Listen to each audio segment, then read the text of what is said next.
بسم اللہ الرحمن الرحیم. کا اولاد کو نماز کے لیے نہیں کہنے کا. آج ہماری مائیں کہتی ہیں بیٹا جلدی سو جاؤ صبح اسکول جانا ہے. کاش کی مسلمان عورتیں، کاش کی ماں باپ یہ کہتے بیٹا جلدی سو جاؤ صبح فجر کی نماز پڑھنی ہے.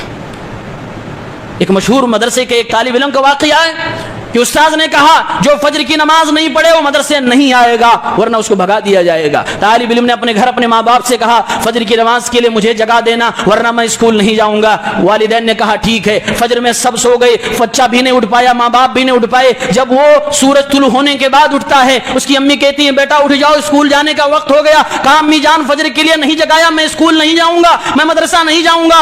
اس کی امی نے کہا ٹھیک ہے کل جگا دوں گی. کل جاؤ گے؟ کہاں جگا دینا. دوسرے دن بھی امی نہیں جگا پائیں کیونکہ وہ لوگ بھی نمازی نہیں تھے. دوسرے دن بھی طالب نہیں گیا، تیسرے دن بھی نہیں گیا، یہاں تک کہ ماں باپ مجبور ہو گئے فجر میں اٹھنے کو کیونکہ طالب علم کی پڑھائی کا مسئلہ تھا. اور ماں باپ اپنے بچوں کی پڑھائی کے لیے صبح اٹھتے بھی ہیں، ناشتہ مائیں بناتی بھی ہیں، باپ گاڑی چلا کر یا پیدل اپنے بچوں کو اسکول لے کے جاتا بھی ہے. یہ قربانی آج لوگ دے رہے ہیں لیکن نمازوں کے لیے قربانی نہیں ہے. لیکن استاذ کی ایک تعلیم کی وجہ سے، ایک اس عمل کی وجہ سے، ایک مشورے کی وجہ سے ماں باپ بھی نمازی بن گئے، بچہ بھی فجر کی نماز پڑھنے لگا. جب کئی دنوں کے بعد مدرسہ جاتا ہے تو استاد نے پوچھا اتنے دن کیوں نہیں آئے؟ کہا آپ کی نصیحت کو میں نے گھر میں اپنے لاگو کرنے کی کوشش کی اور ہمارا یہ اس کو سدھرنے میں ہمیں ایک ہفتہ لگ گیا. اللہ کا شکر ہے میرے ماں باپ اب فجر کے نمازی ہیں. اللہ کا شکر ہے میں خود فجر کی نماز پڑھتا ہوں. میرے بھائیوں، میرے دوستوں، فجر کی نماز کی اہمیت کو سمجھو. آج اپنے مسجدوں کا جائزہ لو. آج ہماری مسجدوں میں وہ لوگ نمازی فجر میں ہیں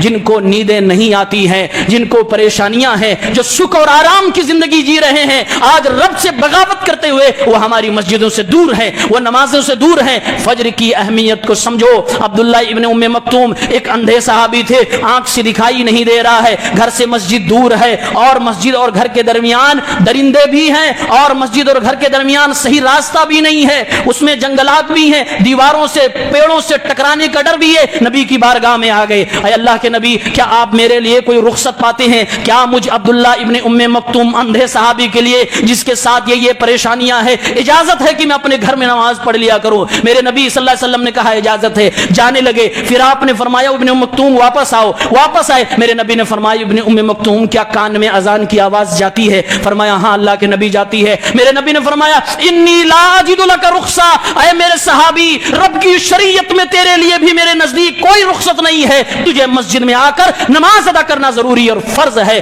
یہ تعلیم ہے رسول پاک کی. آپ اندھے نہیں ہو، آپ کے اور مسجد کے گھر کے راستے میں درندے نہیں ہیں، آپ کے اور مسجد کے راستے میں کوئی کوڑا کرکٹ بھی نہیں ہے، کوئی کسی طرح کے جنگلات بھی نہیں ہے، کیڑے مکوڑے بھی نہیں ہیں، ساری آسانیاں اویلیبل ہے. لیکن ہم مسجدوں کے نمازی نہیں ہیں، پھر بھی ہم کہتے ہیں ہم مسلمان ہیں، پھر بھی ہم کہتے ہیں ہمیں نصیحت کرنے کی ضرورت نہیں ہے، پھر بھی ہم کہتے ہیں ہمیں سمجھانے کی ضرورت نہیں ہے. مولوی اپنا دین اپنی جیب میں رکھے، اپنا دین اپنی کتاب میں رکھے، ہمیں زیادہ گیان دینے کی ضرورت نہیں ہے. مسلمانوں سمجھو، اس پہ جتنا کہا جائے سمجھا. اس میں ہم خود انوالو ہیں، آپ سب انوالو ہیں، ہماری فیملی انوالو ہے. اس اجتماعی برائی کا خاتمہ ہونا چاہیے اور نماز فجر میں مسلمانوں کی حاضری ضرور. اور باقی نمازوں میں انسان بہانہ کر لیتا ہے کہ میں تو یہاں تھا وہاں تھا. یہاں فجر میں کہاں تھے؟ گھر تھے، بستر پہ تھے، اپنی فیملی میں تھے. اس کا کوئی بہانہ نہیں ہے. مسجدوں کا جائزہ لیجئے. اللہ تعالی ہم سب کو اللہ رب العالمین کی شریعت پر مکمل طریقے سے عمل کرنے کی توفیق عنایت فرمائے. آمین یا رب العالمین. اللہ رب العالمین ہم سب کو نمازوں کا پابند بنائے. رب العالمین جس طریقے سے ہم لوگ توحید پرست ہیں اسی طریقے سے ہمیں اپنے اعمال، اپنے نفس کے تزکیے کے لیے فکر کرنے کی توفیق عنایت فرما دے. آمین.